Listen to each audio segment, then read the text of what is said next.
Welcome to another episode of Civic Cipher. I'm your host, Ramses Ja. A lot of people, including my co-host, call me Q Ward, and mostly that's because my name is Quentin. So Q is the short, and then Ward is my last name. So that's just kind of how that whole thing came to be. Very thorough indeed. Stick around. Today's episode, we got a lot of cool stuff to talk about. Some things you might not know and that you might want to know, including the story about watermelons and their relationship to Black folks in this country. We're going to ask the question, are watermelons racist? Which I know on its face sounds crazy, but trust me, it's worth exploring. A little later in the show, we're going to talk about a recent law that was put forth in Philadelphia concerning traffic stops and them wanting to ban non-serious, we'll use the word criminal, traffic stops and how feasible that approach to policing might be. Q and I are going to both adopt different sides and have a bit of a discussion with respect to that. So definitely stick around for that. A way Black history fact, we're going to check in with an article from PBS.org, authored by Henry Louis Gates Jr. about 40 acres and a mule. A lot of folks, as it turns out, are not familiar with that or have heard it and do not know how intricate it was and how well thought out it was and so forth and so on. So, you know, we have the show, so we're going to make sure to share a little bit of that with you. But first, like we always do at this time, we are going to discuss what we like to call some ebony excellence. Is that all right with you, Q? Yes, sir. If you have Netflix, you might have seen an advertisement for a movie called The Harder They Fall. And the reason that we picked this for our Ebony Excellence is because, as it turns out, it is the #1 streamed movie on Netflix. And that's something that we feel is quite an accomplishment. Historically, in Hollywood, you know, when there's an all-Black cast, that's, you know, a lot of times people tend to shy away from those scripts. You know, they try to alter them, you know, that sort of thing. This is something that is very well known, you know, and then, you know, money, it's often harder to come by money for, you know, Black movies, we'll call them.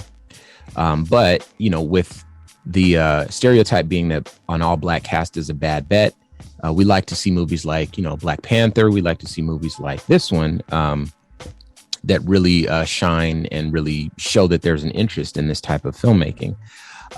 It's one of the few Westerns where the cast members include Black people, because a lot of folks don't even know that there were Black cowboys. But as you can imagine, at that time, you know, it was a lot easier to make your way, you know, if you're not in the deep South and maybe you're a little bit more West, if you're a Black person. And another cool thing is that although this is a fictional film, all the characters are based on real cowboys, lawmen, and outlaws of the 19th century American West. And so we wanted to take a moment to honor all those involved with that movie. Jay-Z was one of the producers, and there's lots of neat little Easter eggs that, you know, one of the trains in the movie has Chadwick Boseman's name on it. A lot of the shops, you know, in the movies, you know, it's just a really awesome effort and artistic expression. And of course, it brings some light to something a lot of folks didn't know about. So Ebony Excellence, The Harder They Fall. If you haven't seen it, be sure to check it out. Now, onward. Today, we are going to talk about watermelons. That's such a funny thing. Now, okay, let me paint a picture for you. So let's say you're not a Black person, right? You might be thinking, what's wrong with the watermelon? They grow out of the ground. It's food. Human beings eat food that grow out of the ground all over the world. That's kind of what we do. It's delicious. Yeah. How about that? You know, but as it turns out, you know, there are some things that exist in our world. By our, I mean, you know, Black folks, that are really the legacy of a very hurtful relationship that Black folks have had with this country, going all the way back to the beginning. And they still persist to this day. And so recently I came across, I live in an older house, and, the people that owned this house before I bought it had some racist caricature Black folks advertisements in the backyard. And I never discovered them. I lived here. This has been 12 years I've lived here. Never discovered them until recently, because they're posted onto the back of a beam in my backyard. Anyway, I saw this stuff and I was like, wow, and then I saw, there's a person, black skin cartoon, big lips, of course. And he has like a watermelon that's huge, and he's like smiling ear to ear. And I was like, you know what? At some point I need to make sure that I discuss this with our listeners on the show. So a bit about certain types of foods. I'll tell a personal story. I might have shared a bit of this before, but for those that don't know, once upon a time, I was working at a radio station in Phoenix, Arizona. And I was the production director of this radio station. And I worked in a studio that was separate from the broadcast studios, right? So there was 3 studios, two for broadcast, one for production, where I made the radio commercials. I did the imaging. I basically made everything that wasn't a song or wasn't a jock talking live. And that was my job. Everyone knew that was my studio. I know it belonged to the station, but there were all my posters up in there, all my magazine covers, because I was a jock too. But that's where I spent most of my day. So I was in there all the time. I had, my creature comforts in there, and then whoever needed to come in the studio and use it with me, I was the one recording their voice. Outside of that, it was my studio. One day, there was a recent changing of the guard at the radio station. And then, one day right after that, I walked into my studio and I saw a banana on the mixer. The mixer is the big sort of device with all the buttons and faders in a recording studio. So I had one of those as well, because I had to, mix the mics and so forth. There's a banana sitting right on there when I walked into the room. And immediately my heart sank. And immediately I felt like, oh my God, I don't know if I should be afraid, angry, what action I should take. How do I, because this felt very personal. It felt like an attack on my character, and who I am, and an attack on my ancestors. It's just, and for those that don't know, walking into a studio and seeing a banana there, you would naturally think maybe somebody left their banana there. It never even entered into my mind. When I saw that banana, I knew for a fact that somebody, it might have been the owner, somebody left that for me to see, because it was right there, right in front of my seat, right where I couldn't miss it. And, when I say that my heart sank in that gripping fear, that paralytic fear that you feel when you are walking down the street and you see like a vicious dog in front of you with no chain and no one around, like, oh my God, okay, I need to figure out what I need to do. It was that moment for me. And immediately I turned around. I didn't even walk into the room. I turned right back around. I let the door close and I went into the program director's office. Somebody who I felt like was a friend of mine. I still feel like that guy is a friend of mine. I didn't assume that it was him. So to help paint that picture, he was always a good man to me.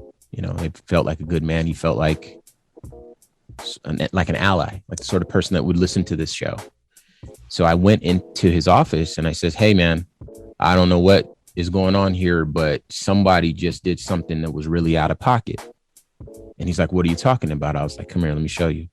And then he got up and he went and he saw it. And he had no idea. He's like, what am I looking for? I'm like, do you see the banana there on the console? And then when I pointed it out to him, because he had seen it, but when I pointed it out to him, he was like, uh-oh. And he's like, I don't know what this is. I have no idea. Here, let me get this out of your way. Let me figure it out. Please don't worry about it. Right. So this is why I say I feel like he was a kind man. That was the reaction I would have expected from him Not that I was expecting anything, but he just seemed like that sort of person. Anyway, he took the banana and he kind of said some kind words to kind of provide a sense of like, I'm going to protect you. For those that don't know, a program director is the boss of my position at that time, which would have been a production director and a jock.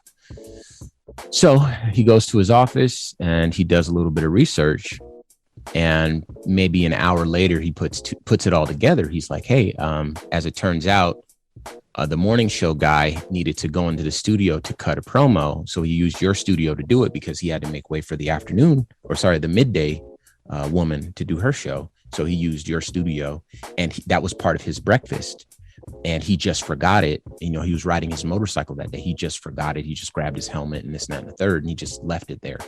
I don't think that it was anything directed toward you. So all was right with the world. But I think that story illuminates just how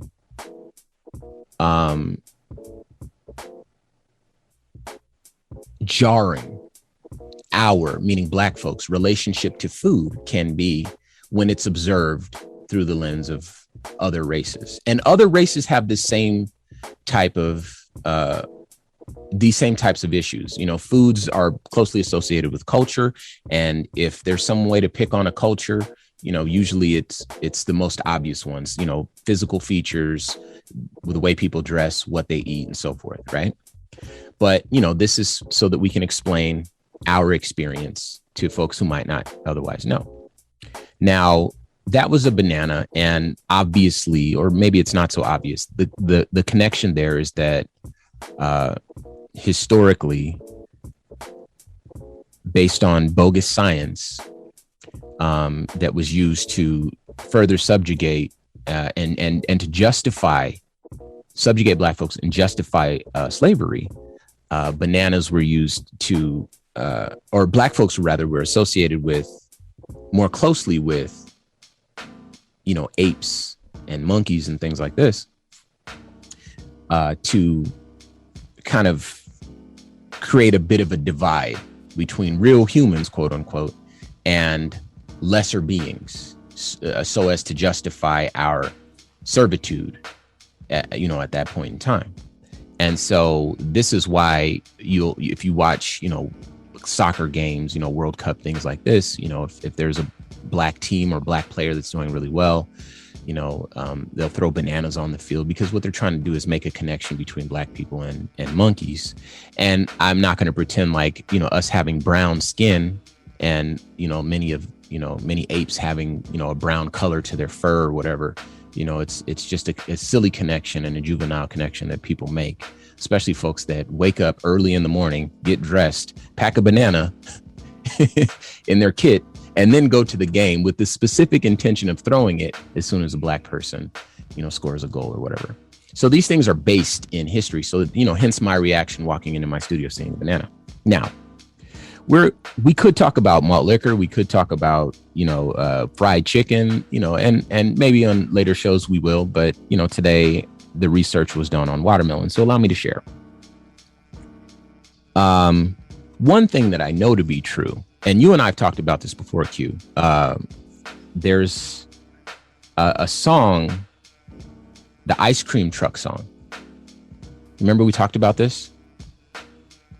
So the ice cream truck song was called N-Word Love a Watermelon.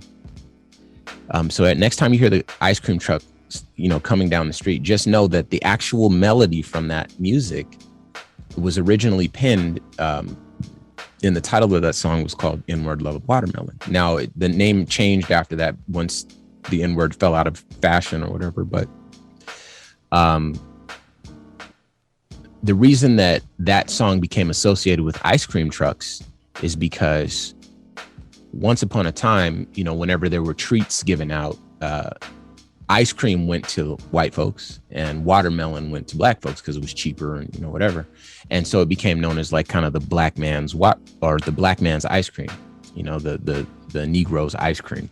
And this is why you see these these caricatures, these drawings, these cartoons, like the ones that I found in my backyard, of these black folks holding a huge watermelon, being so happy when they eat it. Right? It's like it was known as the equivalent of what ice cream would be, because many black folks back in this time never were able to taste ice cream because it was too much of a delicacy, or otherwise it was too expensive. Watermelons were cheaper.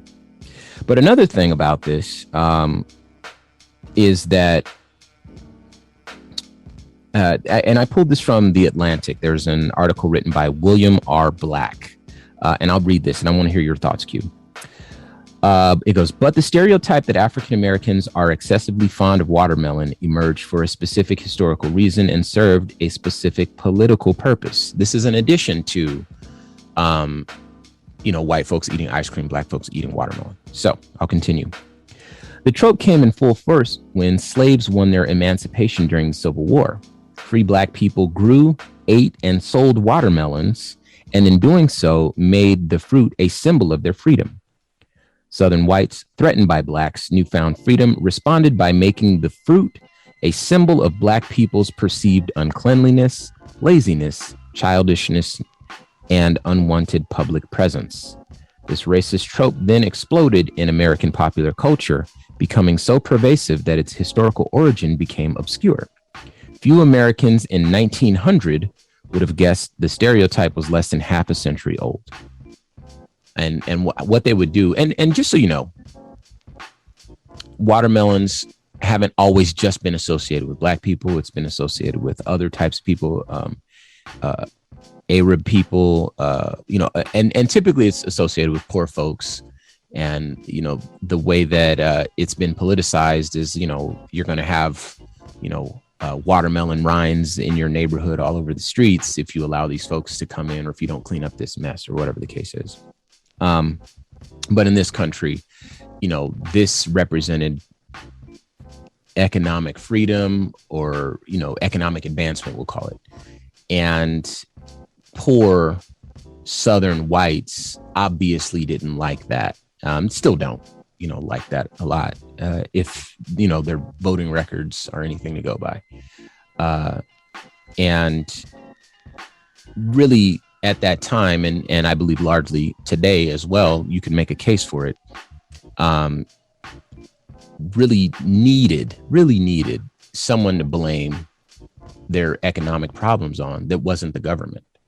Because how in the world could you criticize the government, but let's blame these folks taking up all the jobs, and doing whatever, selling their watermelons and making their little bit of money and creating some sort of economic independence from us, rather than coming to work for us or coming to, whatever it is. And so we end up with, now fast forward, the legacy of these ideas and the legacy of these stereotypes results in people nowadays eating watermelon not in plain view of someone who might not appreciate the fact that it's just food.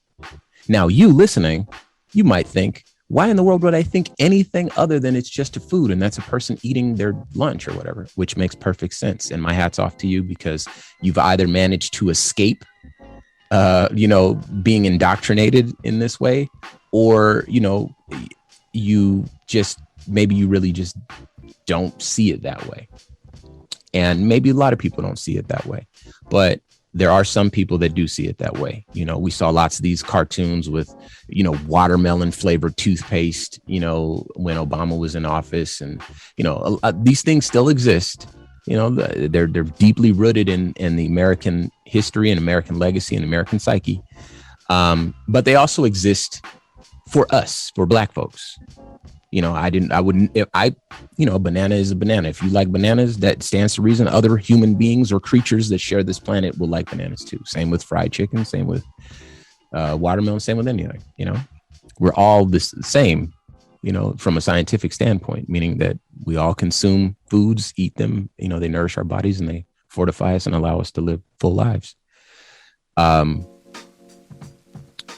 But far be it for me to ever eat a banana in front of a white person who doesn't appreciate the fact that it's truly just a banana and a human being eating it. I would be so ashamed to do that right now at 39 years old. Or else I would have to break a piece of it off and eat it like this. I couldn't peel it and hold it in a hand the way that a person might imagine a monkey would do it. So I want to get your reaction to this, Q, because I'm not sure how much of this you knew. I know you knew about the watermelon song, but I want to get your thoughts. We got about 4 minutes. So once upon a time during my residency at a property I won't name, as I showed up to DJ, now at this place, the turntables, the DJ booth were set up on a stage. And on that stage, they had created sort of like a little lounge for me, couches and a table, and I would come in and my food would be there, my food and whatever I wanted to drink for me and my guests, whoever came with me. And the first time I showed up, because I don't drink, I made food a part of my rider instead of alcohol. And the first time I showed up at this place where I was, in 2000 and maybe 12 or 13, the only Black person in the establishment, the food that was waiting for me was fried chicken and watermelon. Wow. Now, this was a really tough spot for me to be in, because as everybody that's listening to this show knows, fried chicken and watermelon is incredible. It's delicious. It's half nutritious, but mostly it's delicious. Yeah. And similar to what you just said, I'm on stage. So I don't want to sit on stage in this venue full of people that aren't Black and eat chicken and watermelon on stage like I'm the show. Right. And I honestly don't think the chef meant for that to feel how it felt when I got there. Okay. But as you know, it absolutely felt exactly how you think it felt when I walked into this place and they're serving me fried chicken and watermelon. And my options were to laugh really hard or start flipping tables over. So I chose to laugh really hard. And similar to the racist portrayal of watermelon, the foods in and of themselves are not racist.